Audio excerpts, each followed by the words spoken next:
We turn now to Arkansas Governor Asa Hutchinson, who joins us from Little Rock. Good morning to you, Governor. Good morning, Margaret.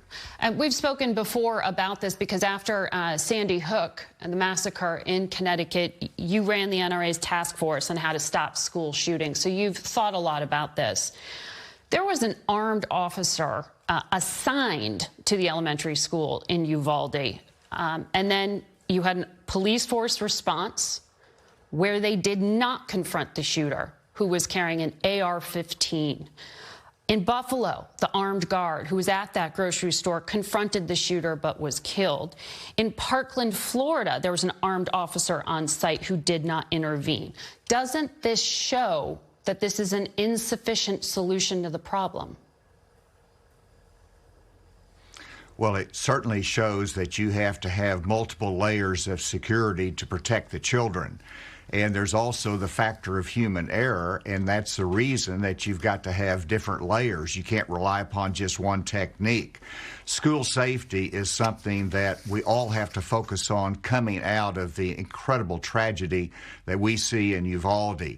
We have to look at how we can better secure our schools, and it is about the single point of entry that by blocking it open allowed the gunman to come in. It is about the mental health issues where we've got to do better to identify those that are potentially a mass killer.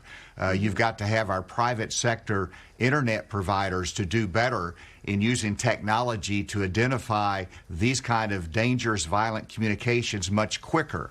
And then, of course, we have to be able to train our officers properly. Yeah.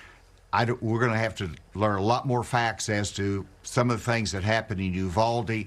Let's be patient. Let's learn from them. But we can't give up on our most precious resource in protecting our children. I think a lot of people would agree with many of the things you just said, but then they would ask, why can't we talk about the weapon?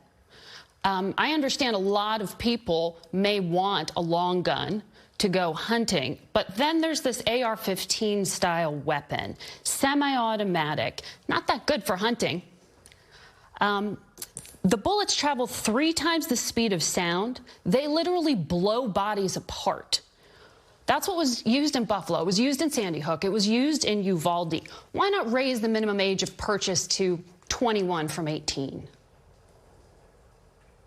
Well, you've seen some states actually do that. Right. And you've seen it in Florida, you've seen it in California. In California, the restriction was held as unconstitutional. So there are some constitutional challenges to that.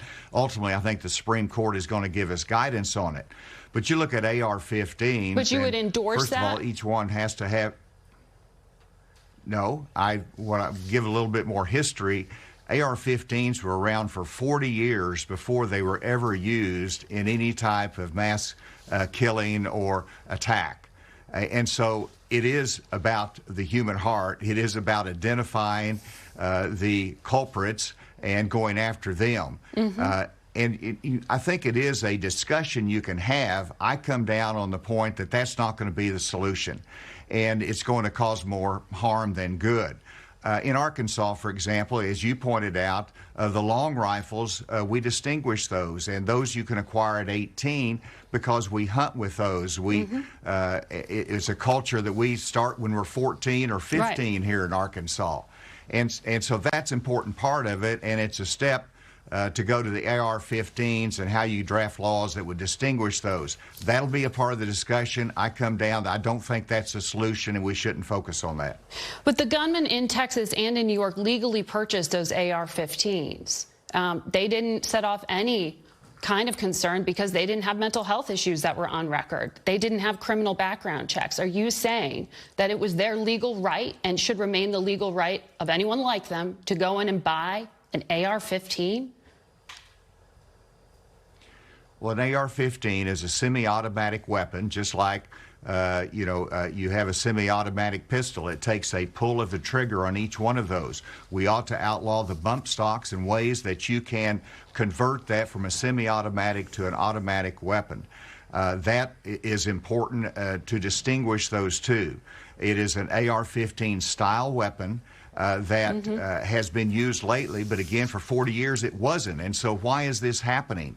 I think it's copycats, but are we really going after the heart of the problem, or are we going after what we see as the latest trend?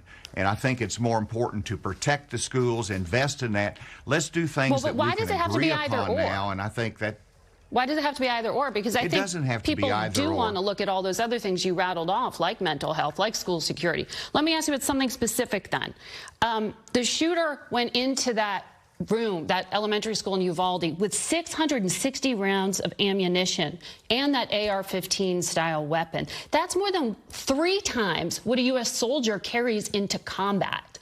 Should a purchase of ammunition of that size set off an alarm bell somewhere? Should there be some kind of screening or limit on high-capacity magazines? Like, what legal justification should there be for an 18-year-old to go in and buy that kind of ammunition?